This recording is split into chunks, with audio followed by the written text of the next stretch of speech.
આણંદમાં ડાકોરના પ્રસાદમાં ઘીને લઈને અમૂલનું સ્પષ્ટીકરણ સામે આવ્યું છે। આણંદથી આ સમાચાર મળી રહ્યા છે। ડાકોર પ્રસાદના વિવાદમાં અમૂલનું સ્પષ્ટીકરણ સામે આવ્યું છે। 2 દિવસથી ચાલતા વિવાદ વચ્ચે અમૂલે પત્રકાર પરિષદ યોજી છે।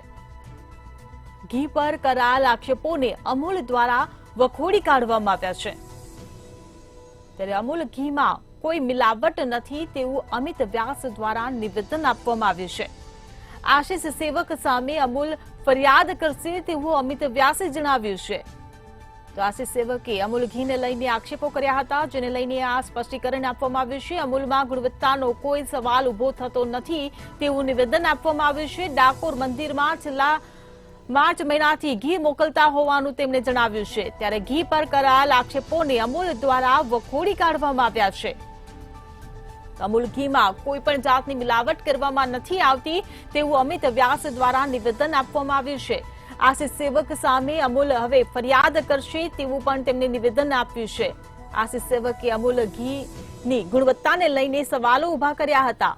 ત્યારે ડાકોર પ્રસાદના વિવાદમાં અમૂલનું સ્પષ્ટીકરણ છે। 2 દિવસથી ચાલતા વિવાદ વચ્ચે અમૂલે પત્રકાર પરિષદ યોજી છે।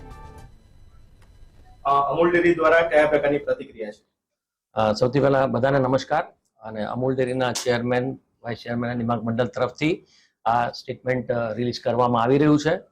ખાસ કરીને જેમ આપ જાણો છો, આશિષભાઈ સેવક કરીને એક ભાઈ છે, એમને એક વિડીયો અને એક રિલીઝ આપી છે અને જેના અંદર અમૂલ ઘી વિશે વાત કરેલી છે। ખાસ કરીને અમૂલ ડેરીના ઘી વિશે વાત કરેલી છે। તો જેમ આપ જાણો છો કે તિરુપતિના અંદર બી આવી એક ઘટના બની હતી અને જેના અંદર અમૂલને ઘસીટવામાં આવ્યું હતું, પણ જાણ થાય કે અમૂલ ડેરીએ કોઈ દિવસે ત્યાં ઘી સપ્લાય કર્યું જ નથી તિરુપતિમાં, અને તેના સામે અમૂલ ફેડરેશન દ્વારા સોશિયલ મીડિયા પર જે એના પર થયું છે એના પર બહુ સખ્ત પગલાં લેવામાં આવ્યા છે અને એના સામે એફઆઈઆર પણ દાખલ કરવામાં આવી છે। આપણે વાત કરીએ ડાકોરના અંદર અમૂલ ડેરી માર્ચ 24 થી ઘી સપ્લાય કરે છે।